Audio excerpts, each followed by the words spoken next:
جی، المسترب کس روایت کو کہتے ہیں؟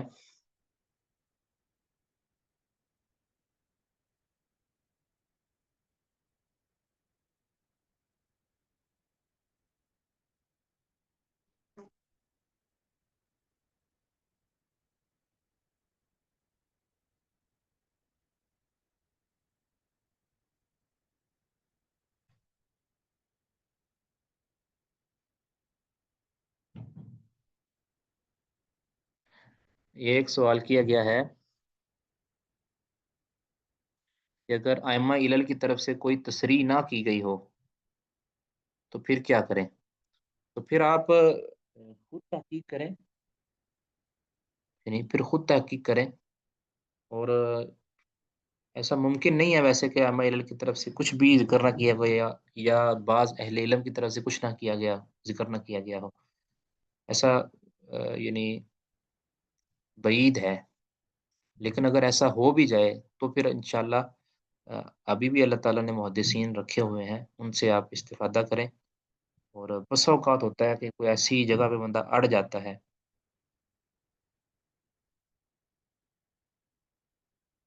بس اوقات ہوتا ہے کہ بندہ کسی ایسی جگہ پہ پھنس جاتا ہے کہ فیصلہ نہیں کر پاتا، تو پھر بندہ اللہ تعالیٰ سے دعا کرے اور اپنی قابلیت کے اندر اضافہ کرے، اور ایک وقت کے بعد پھر انشاءاللہ اللہ تعالیٰ اس کو اس روایت کے اندر شرح صدر عطا فرما دے گا کہ وہ ایک فیصلے پر پہنچ جائے گا۔ ایسا ہوتا ہے۔ شیخ البانی رحمہ اللہ، آپ دیکھیں نا ان کی جو مشکات کے اوپر جو ان کی تخریج ہے، اس کے اوپر کئی ایک روایات کے اوپر وہ لکھتے ہیں لم تتم دراستہ، کہ اس کا دراسہ یا اس کی تحقیق ابھی مکمل نہیں ہوئی، یعنی وہ تک، یعنی اتنے بڑے محدث وہ تک کہہ دیتے ہیں کبھی اس پر مجھے شرح صدر نہیں ہوئی، لہٰذا میں اس پر کوئی فیصلہ دینے کی پوزیشن میں نہیں ہوں، ایسا وہ کہہ دیتے ہیں۔ اس طرح آج تک بے شمار محدثین، اور پہلے محدثین کے اندر بھی، یعنی ائمہ علل کے اندر بھی، وہ اپنے لا علمی کا اظہار کر دیتے تھے اور کسی اور کی طرف تفویض کر دیتے تھے، بلکہ بس اوقات کسی حدیث کی علت جاننے کے لیے وہ جاتے تھے ایک دوسرے کی طرف۔ اب ایک صرف میں اشارہ کرتا ہوں، واقعہ تو بہت لمبا ہے۔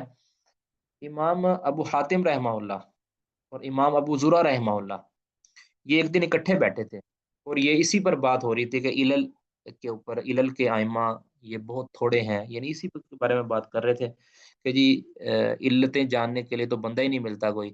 کہتے ہیں کہ جب بھی مجھے کسی علت، کسی حدیث کے اندر میں پھنستا ہوں یا مجھے کسی حدیث کی سمجھ نہیں آتی، اس کے اندر علت کا علم نہیں ہوتا، تو میں سفر کر کے آپ کے پاس آ جاتا ہوں۔ اور ابو حاتم کہتے ہیں کہ میرا بھی یہی حال ہے، یعنی مجھے بھی اگر ضرورت پیش آتی ہے کہیں علتیں ڈھونڈنے کی، تو پھر مجھے سمجھ نہیں آتی، تو پھر مجھے بھی آپ کے علاوہ کوئی دوسرا بندہ نہیں ملتا، یعنی اس طرح کی بات انہوں نے فرمائی ہے۔ یہ بات یعنی یہ دلالت کرتی ہے کہ ائمہ علل بھی ایک دوسرے سے استفادہ کرتے رہے ہیں، اور آج کے اہل علم بھی ایک دوسرے سے استفادہ کرتے رہتے ہیں، ٹھیک ہے۔ شیخ البانی رحمہ اللہ سے بے شمار روایات میں استفادہ کیا شیخ زبیر رحمہ اللہ نے، اس طرح شیخ البانی رحمہ اللہ نے بے شمار روایات سے یہ روایات میں استفادہ کیا ہے دوسرے اہل علم سے۔ اس طرح یہ اہل علم ایک دوسرے سے بھی استفادہ کرتے رہتے ہیں، اور یہ علم کا حسن ہے۔ جو بندہ اپنے تک ہی محدود رہ جاتا ہے وہ کبھی بھی عالم نہیں بن سکتا، ٹھیک ہے۔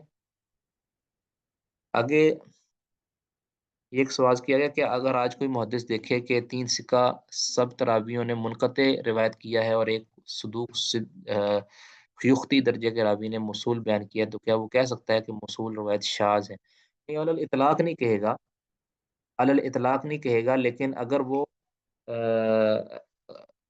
یعنی ظاہر ہے اگر وہ آپ نے اس کو لکھا ہے محدث لکھا ہے، تو اگر وہ واقع محدث ہے تو وہ فیصلہ کرنے کی پوزیشن میں آ جائے گا کہ واقعی اس کی شاذ ہے یا نہیں شاذ۔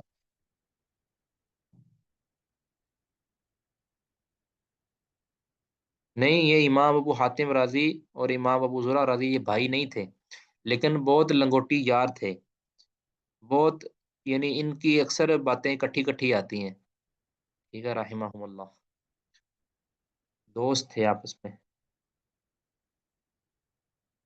اس طرح عبد الرحمن بن ابی حاتم رحمہ اللہ بھی اکثر جب نقل کرتے ہیں نا، تو ابو زرع سے بھی نقل کرتے ہیں اور ابو حاتم سے بھی نقل کرتے ہیں، اور دونوں دونوں سے بیک وقت وہ استفادہ کرتے رہے، امام عبد الرحمن بن ابی حاتم رحمہ اللہ۔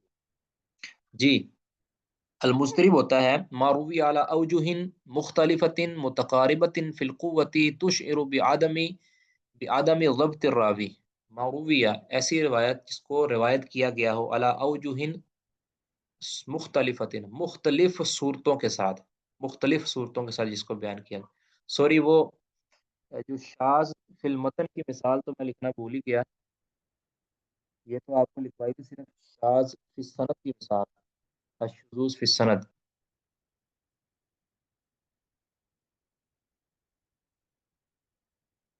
ہاں جی، عقیدۃ الرازیین یہی آپ کی کورس کا حصہ ہے، اور یہ بہت جلد انشاءاللہ آپ کو پڑھایا بھی جائے گا شیخ ابو یحییٰ نور پوری حافظہ اللہ کی طرف سے انشاءاللہ۔ تو وہ شذوذ فی المتن کی مثال میں نہیں لکھ سکا، وہ دوبارہ پہلے لکھ لیں تاکہ یعنی کبھی متن کے اندر بھی مخالفت ہوتی ہے نا، کبھی سند کے اندر مخالفت ہوتی ہے اور کبھی متن کے اندر۔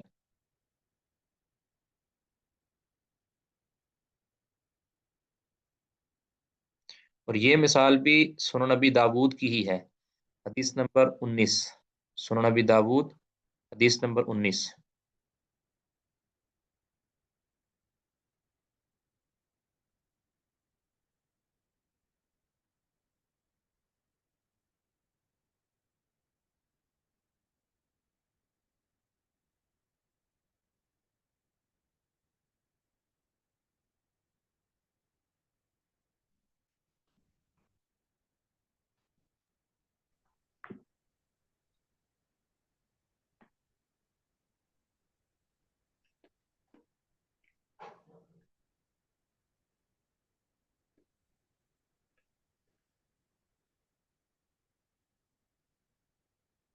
فی الحال جو اس کو مضطرب کو ذہن نشین رکھیں، یہ دیکھیں فی الحال مضطرب یہ شذوذ فی المتن کی مثال، متن کے اندر شذوذ کیسے ہوتا ہے۔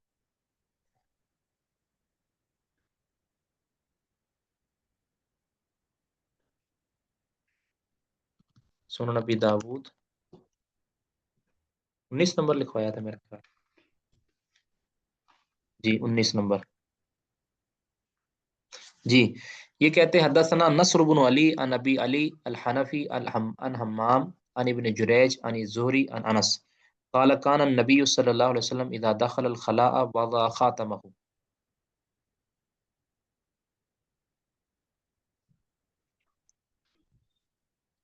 سیدنا انس فرماتے ہیں کہ رسول اللہ صلی اللہ علیہ وسلم جب بیت الخلاء میں داخل ہوتے تو اپنی انگوٹھی اتار دیتے تھے۔ قال ابو حاتم کہتے ہیں ھذا حدیث منکر، یہ حدیث منکر ہے، ٹھیک ہے۔ اور ایک بات مجھے بتانی بھول گئی، کبھی کبھی شاذ کے اوپر منکر کا لفظ بھی بول دیا جاتا ہے، اور کبھی کبھی منکر کے اوپر شاذ کا لفظ بھی بول دیا جاتا ہے، ٹھیک ہے، یہ بات ذہن میں رکھیں، منکر کا لفظ شاذ پر بھی بول دیا جاتا ہے اور شاذ کے اوپر منکر کا لفظ بھی بول دیا جاتا ہے۔ یہ ائمہ علل اس کو ذرا یعنی وسیع سمجھ دیتے ہیں، ہم تو یہ فرق کرتے ہیں نا کہ شاذ کے اندر مخالفت کرنے والا ثقہ راوی ہوتا ہے اور منکر کے اندر مخالفت کرنے والا ضعیف راوی ہوتا ہے، لیکن ائمہ علل اس کا فرق نہیں کرتے، ثقہ اور ضعیف جو بھی مخالفت کرتا ہے اس کی روایت اگر قابل قبول نہیں ہے تو اس کو منکر کا لفظ بول دیتے تھے، اس پر شاذ کا لفظ بھی بول دیتے تھے، ٹھیک ہے۔ بس یہ ذہن نشین رکھیں کہ منکر کا لفظ عام بولتے ہیں، وہ شذوذ پر بھی بول دیتے ہیں اور یعنی منکر کے اوپر بھی بول دیتے ہیں۔ کہتے ہیں کہ ھذا حدیث منکر انما یعرف عن ابن جریج عن زیاد بن سعد عن زہری عن انس ان النبی صلی اللہ علیہ وسلم اتخذ خاتما من ورق ثم القاها، کہتے ہیں کہ اس میں یہ جو حدیث منکر ہے یعنی ان الفاظ کے ساتھ کہ اذا دخل الخلاء وضع خاتمه، یہ ان الفاظ کے ساتھ یہ حدیث منکر ہے، یعنی حدیث کے اندر یہ حدیث شاذ ہے، یعنی یہ الفاظ شاذ ہے، دوسرے لفظوں میں منکر کا معنی شاذ۔ کہتے ابن جریش جو معروف ہے نا وہ یہ الفاظ سے اصل میں ان نبی صلی اللہ علیہ وسلم اتخذ خاتما، نبی صلی اللہ علیہ وسلم نے انگوٹھی بنائی من ورقن چاندی کی ثم القا، پھر اس کو پھینک دیا یعنی پھر اس کو چھوڑ دیا، ترک کر دیا۔ کہتے ہیں والوہم فیہ، اس حدیث کے اندر، متن کے اندر وہم ہوا ہے من حمام، حمام سے، حمام کی طرف سے یہ وہم ہوا ہے۔ حمام اوپر سند کے اندر ابو علی حنفی کے استادوں کے اندر حمام ہے، ٹھیک ہے، اور ان کے استادوں میں ابن جریج ہے۔ تو کہتے ہیں کہ یہ وہم ہوا ہے حمام کی طرف سے، سولم یروی ہی اللہ حمام، اور ان الفاظ کو یعنی اوپر والے جو الفاظ جن کو منکر کہا تھا، اذا دخل الخلاء کان النبی صلی اللہ علیہ وسلم اذا دخل الخلاء وضع خاتم، کہتے ہیں ان الفاظ کو نہیں بیان کیا اللہ حمام، صرف حمام نہیں، یعنی ان الفاظ کو صرف حمام نے بیان کیا ہے، جبکہ اس کے جو دوسرے شاگرد ہیں ابن جریج کے دوسرے شاگرد، وہ یہ الفاظ بیان نہیں کرتے، بلکہ وہ کرتے ہیں بیان ان النبی صلی اللہ علیہ وسلم اتخذ خاتم من ورق ثم القاہ، یہ الفاظ بیان کرتے ہیں اس حدیث کے اندر۔ اس کے علاوہ بھی اس کی مثالیں اور بھی کتب اصول کے اندر بیان کی گئی ہیں، بلکہ اب اس کو آپ محفوظ کر لیں۔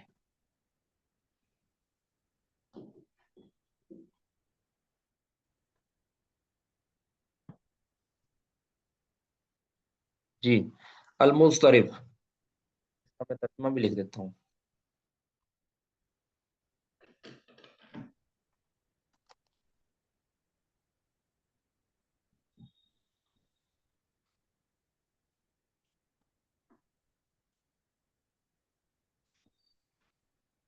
السلام علیکم شیخ۔ ہاں جی، وعلیکم السلام ورحمۃ۔ شیخ ابھی جو مثال نبی داؤد کی کس کی مثال تھی شیخ؟ وہ تھی شذوذ فی المتن کی مثال، یعنی پہلے عرض کیا تھا نا کہ کبھی شاذ سند کے اندر ہوتا ہے، کبھی متن کے اندر ہوتا ہے، یہ جی متن جی، کی مثال تھی۔ تو شاذ متن میں ہم لکھ لیں اس کو، ہاں ہاں جی، جی، جزاک اللہ خیر۔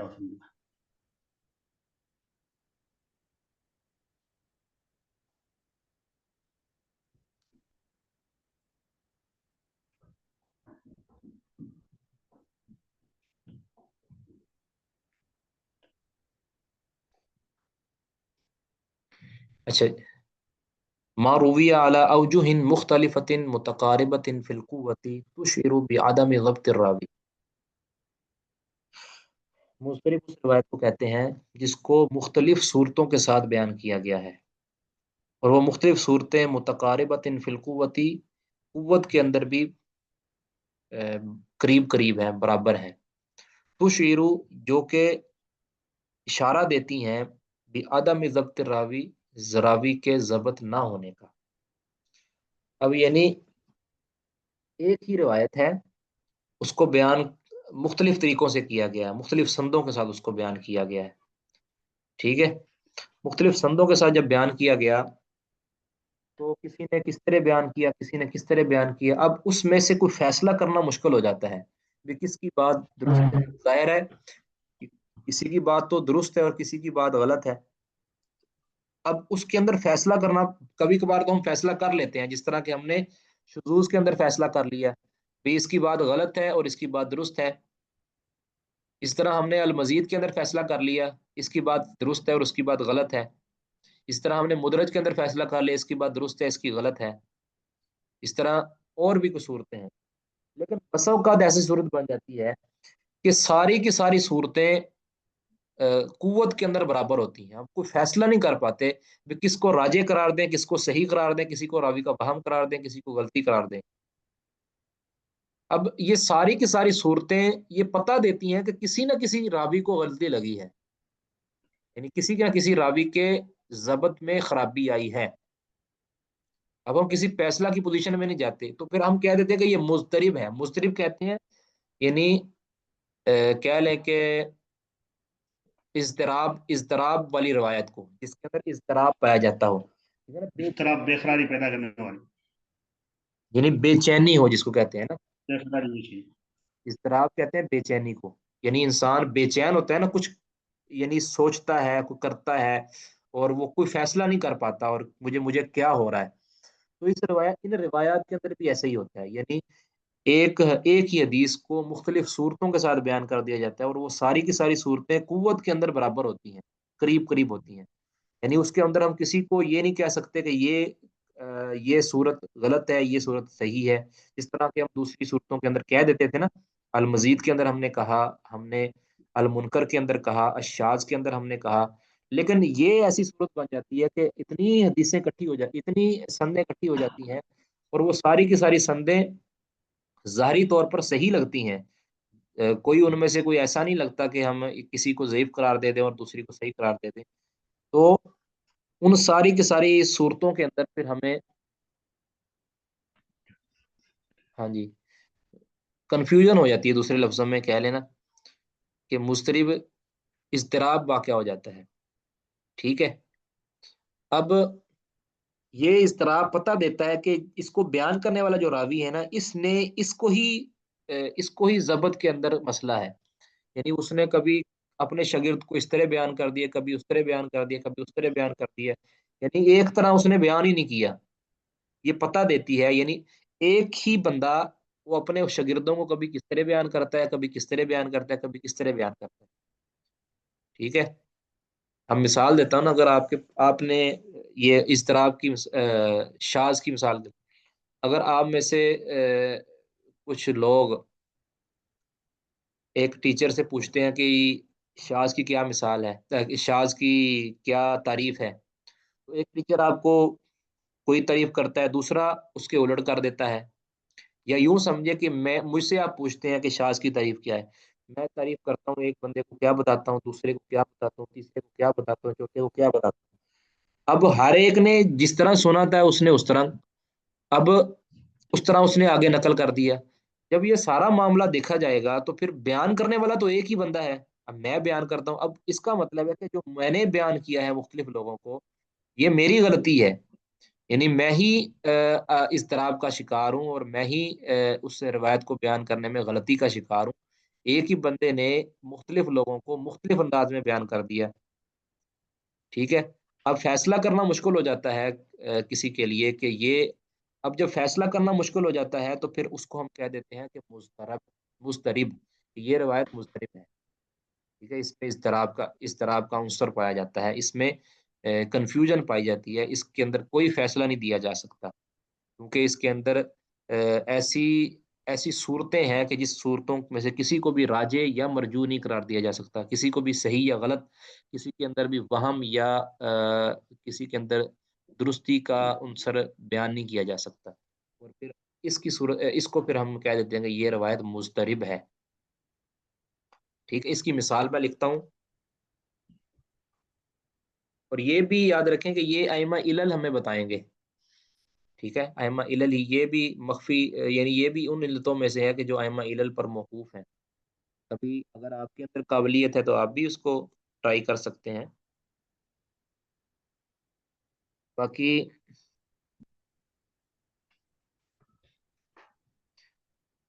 ایک روایت ہے، یہ میں نے نام لکھوایا تھا نا کل آپ کو، امام دارقطنی رحمہ اللہ کا، یہ اس کتاب کا حوالہ لکھنے لگے ہیں، جی امام دارقطنی رحمہ اللہ جن کی وفات 385 ہجری ہے، ان کی کتاب ہے العلل، ٹھیک ہے، وہ کل لکھوائی تھی، امام دارقطنی کی کتاب ہے العلل، اس سے ہم مثال لکھنے لگے ہیں،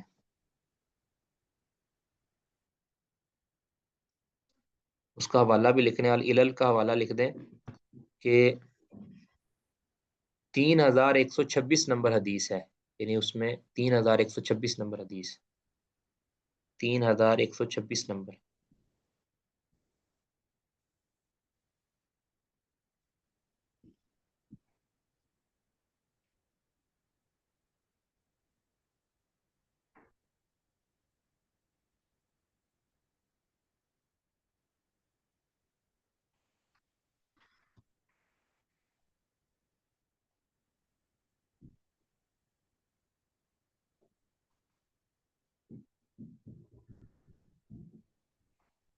یہ دیکھیں جی 3126 نمبر ہے، کہتے ہیں وسیلہ، اچھا ایک میں اور اس کا لکھ دوں ذرا، اور بھی ایک عبارت میں وہ نقل کرنی ہے، پیج آگے،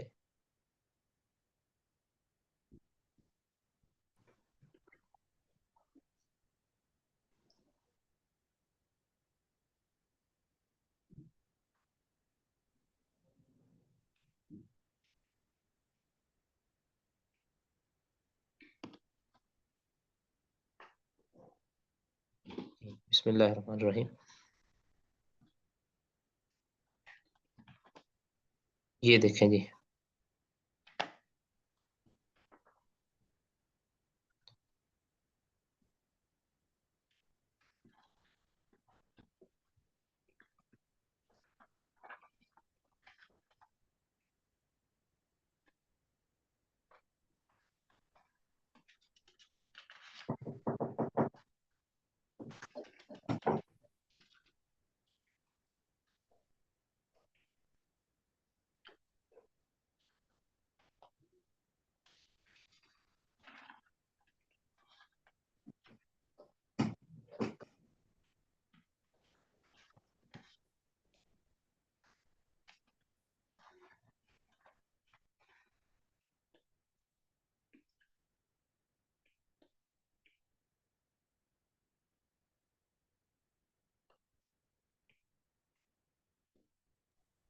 جی بسم اللہ. یہ عبارت ہے پوری کی پوری.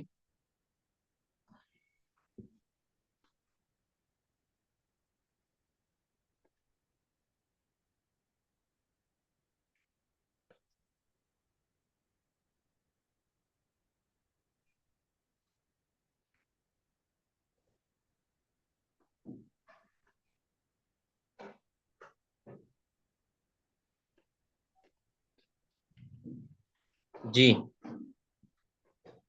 اب ذرا غور کیجیے گا. یہ عبارت پہ شروع یہاں سے ہوگی پہلی بار. وسئلہ یعنی امام دارقطنی سے سوال کیا گیا ان حدیث نعمان ابن قراد. امام دارقطنی سے سوال کیا گیا نعمان بن قراد کی حدیث کے بارے میں. انی بن عمرہ وہ عبداللہ بن عمر سے بیان کرتے ہیں قال رسول اللہ صلی اللہ علیہ وسلم رسول اللہ صلی اللہ علیہ وسلم نے فرمایا خیرت بین ان يدخل شطر امت الجنت. مجھے اختیار دیا گیا اس چیز کے اندر کہ میری امت کی آدھی تعداد وہ جنت میں داخل ہو جائے, میری آدھی امت جنت میں داخل ہو جائے. وہ بین الشفاعتی اور مجھے یہ اختیار دیا گیا شفاعت کے درمیان. فاخترت الشفاعت تو میں نے شفاعت کو اختیار کر لیا کہ میں قیامت کے دن امت کی شفاعت.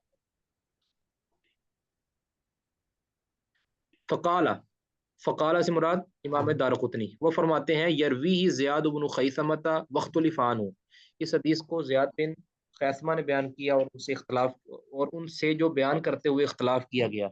فرماہ عبد السلام بن حرب. یہ آگے نا اب اختلاف نکل کر رہے ہیں کس نے اس کو کس طرح بیان کیا ہے.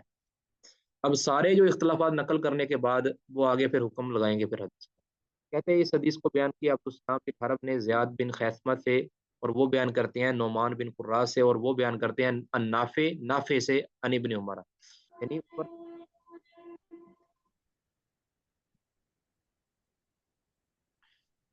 یعنی نعمان بن قرات کے اور عبداللہ بن عمر کے درمیان نافع کا ذکر کیا جا رہا ہے. کہتے ہیں ولا یصح فیہ نافع. اس حدیث کے اندر اس روایت کے اندر نافع کا ذکر کرنا یہ درست نہیں ہے. کہتے ہیں رواہ معمر بن سلیمان الرقی.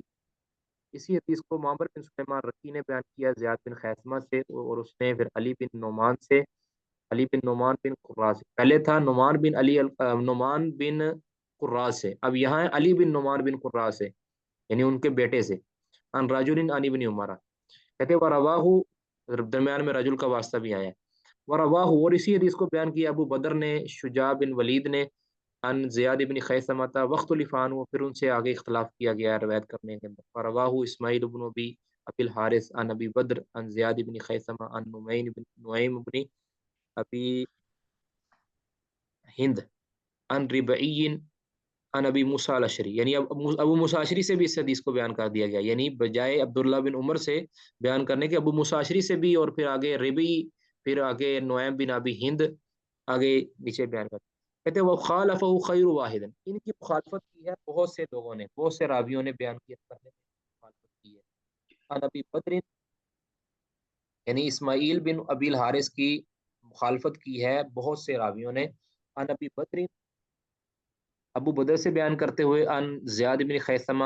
فقالو سارے کے سارے, یعنی یہ سارے کے سارے یہاں کیا کہتے ہیں ان نعیم بن ابی ہند ان ربعی عن النبی, یعنی اس کو ربعی عن النبی بیان کرتے ہیں, درمیان میں ابو موسیٰ الاشری کا واسطہ نقل نہیں کرتے. یعنی یہ ساری کی ساری صورتیں بیان کرنے کے بعد کہتے ہیں امام علل امام دارقطنی فرماتے ہیں والحدیث مضطرب جدا، یہ حدیث بہت زیادہ مضطرب ہے، سخت مضطرب ہے، یعنی اس میں کوئی فیصلہ نہیں دیا جا سکتا کس کی بات درست ہے کس کی بات غلط ہے جو فیصلہ انہوں نے دیا ہے، تھوڑا سا فیصلہ ایک دیا ہے کہ ولا یصح فیہ نافع، یہاں اس روایت کے اندر نافع کا ذکر کرنا یہ نہیں، بس اتنا انہوں نے فیصلہ دیا ہے، باقی جتنی بھی صورتیں ہیں اس کے اندر کوئی فیصلہ نہیں دے پائے وہ، اور کہتے ہیں والحدیث مضطرب جدا، یہ حدیث مضطرب ہے، سخت مضطرب ہے، اس کو مختلف صورتوں کے ساتھ بیان کر دیا گیا ہے، اور وہ مختلف صورتیں قوت کے اندر قریب قریب ہیں، برابر برابر ہیں، لہذا اس کے اوپر مضطرب کا حکم لگا دیا کہ اس کی کوئی حل نہیں نکلا۔ ٹھیک ہے، امید ہے بات سمجھ آ گئی ہو جی، کسی کا اس کے حوالے سے کوئی سوال ہو تو وہ پوچھ سکتا ہے۔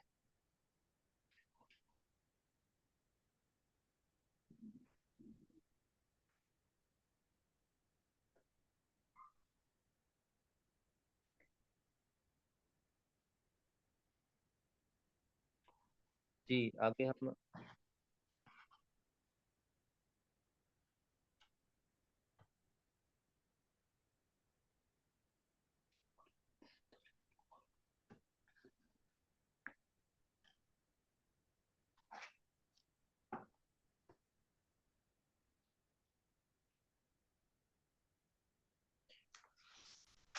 جی یہ مشکل تو ہے،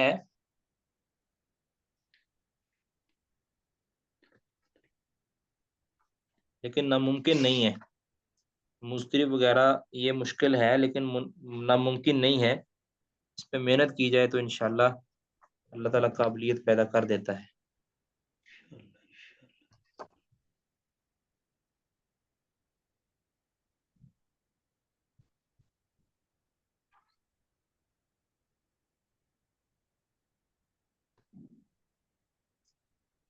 یہ پوچھا گیا کہ مضطرب سند اور متن دونوں میں ہوتی ہے، یہ مضطرب سند میں بھی ہوتا ہے، متن میں بھی ہوتا ہے۔ ٹھیک ہے، سند میں جس طرح میں نے ذکر کر دیا، اور متن کے اندر بھی ہوتا ہے، اس کی بھی مثالیں موجود ہیں۔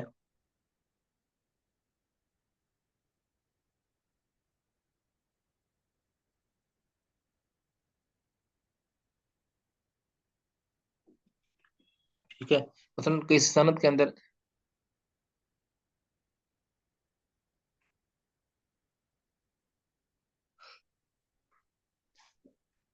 اچھا، متن کے اندر بھی اس طرح ہی ہوتا ہے نا کہ متن کے کچھ الفاظ ایک راوی کس طرح بیان کرتا ہے، دوسرا کس طرح بیان کرتا ہے، تیسرا کس طرح بیان کرتا ہے، چوتھا کس طرح بیان کرتا ہے، اب ان میں فیصلہ کرنا ذرا مشکل ہو جاتا ہے کہ کس کے الفاظ راجے ہیں کس کے الفاظ غیر راجے ہیں، پھر اس کو کہہ دیتے ہیں کہ مضطرب المتن ہے، ایک ہوتا ہے مضطرب السند اور ایک ہوتا ہے مضطرب المتن، پر کیا اس کی بھی کتب حدیث کے اندر اس کی اس کے اندر جو ہے نا اس کی مثالیں موجود ہیں۔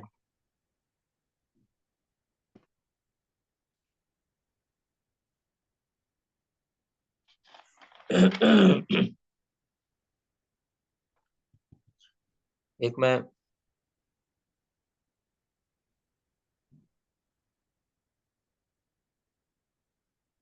ایک مثال صرف میں آپ کو ذکر کر دیتا ہوں، لکھنے کا بھی وقت نہیں ہے۔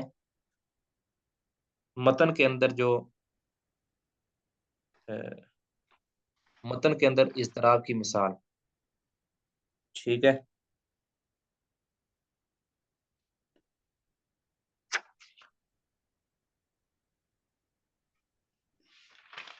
ایک میں کتاب دیتا ہوں آپ کو، اس کتاب کی طرف آپ رجوع کر لیں، یہ مضطرب کے بارے میں المخترب، اس کے اندر کئی مثالیں درج کی گئی ہیں۔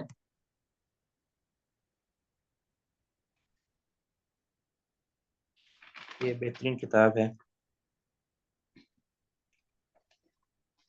اور یہ حافظ ابن حجر رحمہ اللہ کی کتاب ہے۔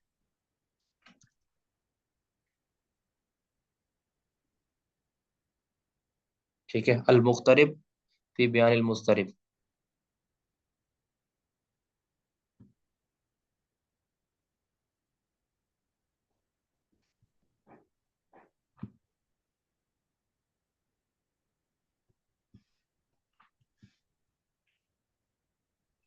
جی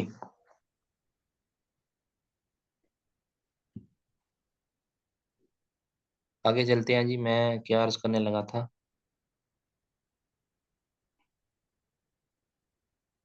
یہ آپ اس کو نقل کر لیں جلدی جلدی، میں اس کو ختم کرنے لگا.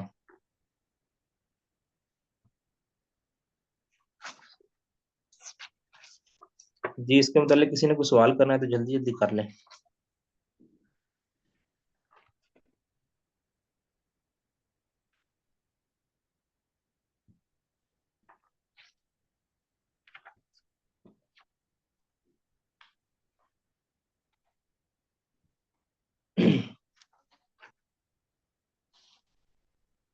میرا خیال ہے ابھی آپ کے سوالات کا ٹائم ہو گیا ہے. ویسے ہم جو آگے پڑھنے والے ہیں نا وہ یہ ہے المقلوب. المقلوب ٹھیک ہے، یہ کبھی سند میں ہوتا ہے کبھی متن میں ہوتا ہے. قلب کا مقلوب کا مطلب ہوتا ہے الٹ پلٹ ہو جانا، یعنی ایک چیز آگے تھی تو اس کو پیچھے کر دینا اور تقدیم و تاخیر ہو جانا. ٹھیک ہے نا. سند کے اندر بھی اس طرح ہو جاتا ہے کہ راوی جس کا جس نے مثلا جس ترتیب سے تھا اس ترتیب کی بجائے اس کو تھوڑا آگے پیچھے کر دینا. ٹھیک ہے، یہ سند میں مقلوب ہوتا ہے، یعنی قلب سے ہے نا، قلب کا مطلب ہے الٹ پلٹ ہونا، یعنی تقدیم و تاخیر. ٹھیک ہے، اور متن کے اندر بھی اس طرح ہی ہو جاتا ہے. کبھی الفاظ کا ایک حصہ وہ بعد میں ہوتا ہے اور اس کو پہلے ذکر کر دیا جاتا ہے، کبھی بعد پہلے والے کو بعد میں ذکر کر دیا جاتا ہے. مشہور مثال وہ آپ نے سنی بھی ہوگی کہ ویسے تو ہے کہ صدقہ کے بارے میں ہے نا، وہ سبعۃ یظلھم اللہ فی ظلہ یوم لا ظل الا ظلہ. ٹھیک ہے، اس کے اندر ہے کہ حتی تنفق حتی لا تعلم شمالہ ما تنفق یمینہ، کہ اس طرح مخفی صدقہ کرتا ہے وہ بندہ کہ بائیں ہاتھ کو پتہ بھی نہیں چلتا کہ دائیں ہاتھ نے کیا خرچ کیا ہے. اور پھر ایک روایت کے اندر قلب ہو گیا ہے، اس میں یہ آیا حتی لا تعلم یمینہ ما تنفق شمالہ، حتیٰ کہ دائیں ہاتھ کو پتہ بھی نہیں چلتا کہ بائیں ہاتھ نے کیا خرچ کیا ہے. یعنی یہ قلب ہو گیا ہے، اصل میں تھا کہ حتی لا تعلم شمالہ ما تنفق یمینہ، یہ اس طرح تھا. تو اس کی وجہ سے تفصیل ہم انشاءاللہ جو ہے نا وہ اگلے لیکچر میں پڑھیں گے. یہ تھوڑا جلدی جلدی میں پھر نا آپ کو سمجھ نہیں آئے گی. اگر کسی نے کوئی سوال کرنا ہے تو وہ سوال کر سکتے.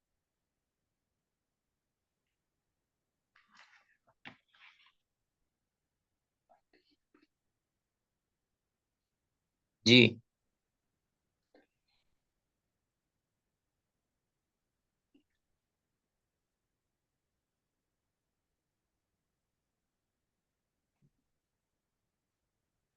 جی کسی نے کوئی سوال نہیں کرنا. السلام علیکم شیخ. جی جی شیخ یہ کتاب من اطیب منہا فی علم المفتلحی، ہاں جی ہاں جی الشیخ عبد الکریم مراد اور الشیخ عبد المحسن محسن العباد. جی جی جی اردو ترجمہ اس کا الاستاذ خاور رشید بھٹ آپ کے ہی. کیسے ہے شیخ جی جی معتبر ہے؟ جی وہ کتاب کیسی ہے؟ کتاب اچھی ہے، بنیادی طور پہ اچھی کتاب ہے، وہ پڑھی ہے ہم نے بھی، ٹھیک ہے مدارس کے شیخ. اندر پڑھائی جاتی ہے یہ کتاب. پڑھی جا سکتی ہے ہاں. ہاں جی، باقی دیکھیں کسی بھی کتاب سے نا کلی طور پر اتفاق یا کلی طور پر اتفاق نہیں ضروری نہیں ہوتا.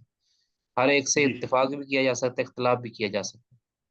ٹھیک ہے، اب بالکل شیخ. کتابیں تو ساری اچھی ہیں، اس میں کوئی شک نہیں، لیکن ہر ایک کتاب سے اختلاف بھی کیا جا سکتا ہے، اتفاق بھی کیا جا سکتا ہے. ہم نے جو بیسیکلی آتھرس وغیرہ جو میں بتایا وہ صحیح ہے کیا ہے وہ ہم کو بس معلوم ہونا ہے. جی یہ گزارش کی ہے ایک بہن نے کہ تھوڑا سلو سمجھایا کریں، کافی ٹیکنیکل سبجیکٹ ہے ہم جیسوں کے لیے.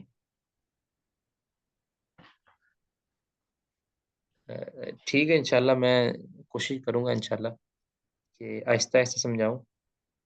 اس میں تھوڑی سی یہ بھی پریشر دماغ پہ سوار رہتا ہے، میں نے ویسے بات کی ہے،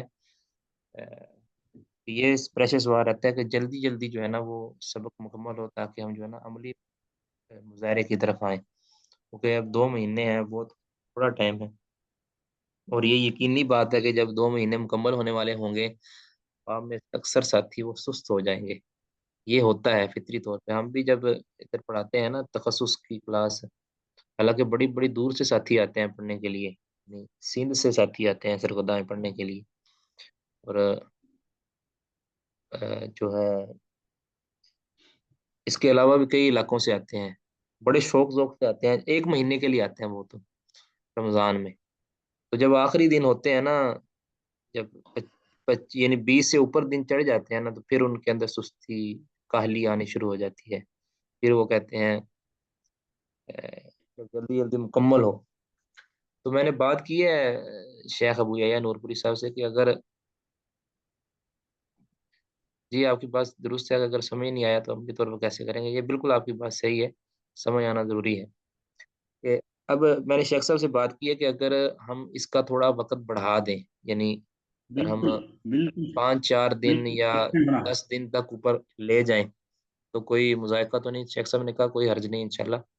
ہم انشاءاللہ کیونکہ ہمارا مقصد ہے اس فن کو سمجھنا، تو انشاءاللہ میں کوشش کروں گا کہ جلدی نہ ہو،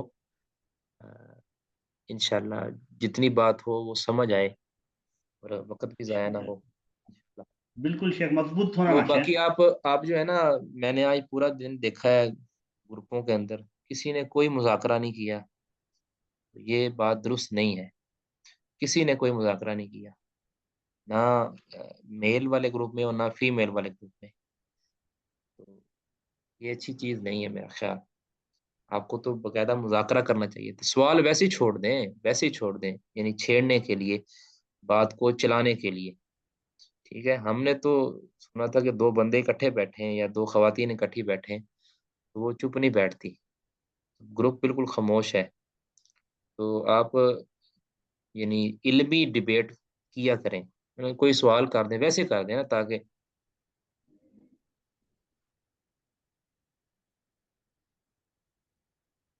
ہاں جی نہیں، گروپ جو ہے نا وہ اوپن ہو گیا ہے.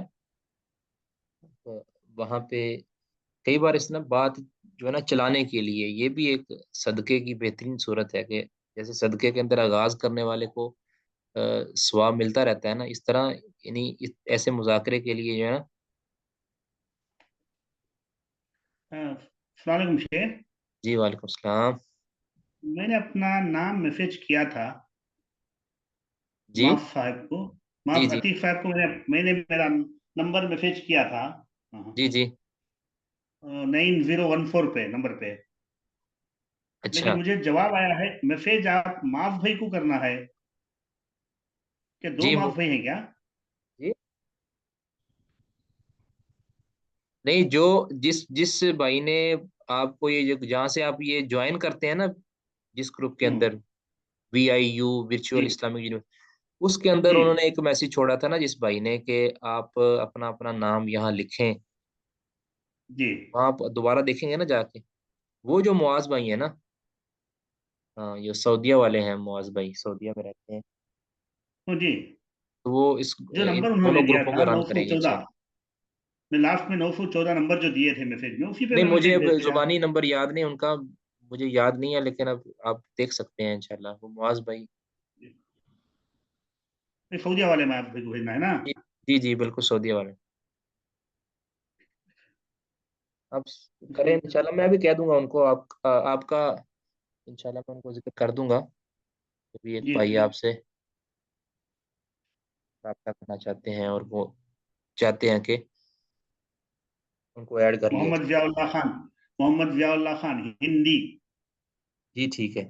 آپ ہندوستان سے ہیں؟ بنگلور، بالکل ماشاء اللہ، بارک اللہ بنگلور، فیکم. ہندوستان، کرناٹکا، بنگلور.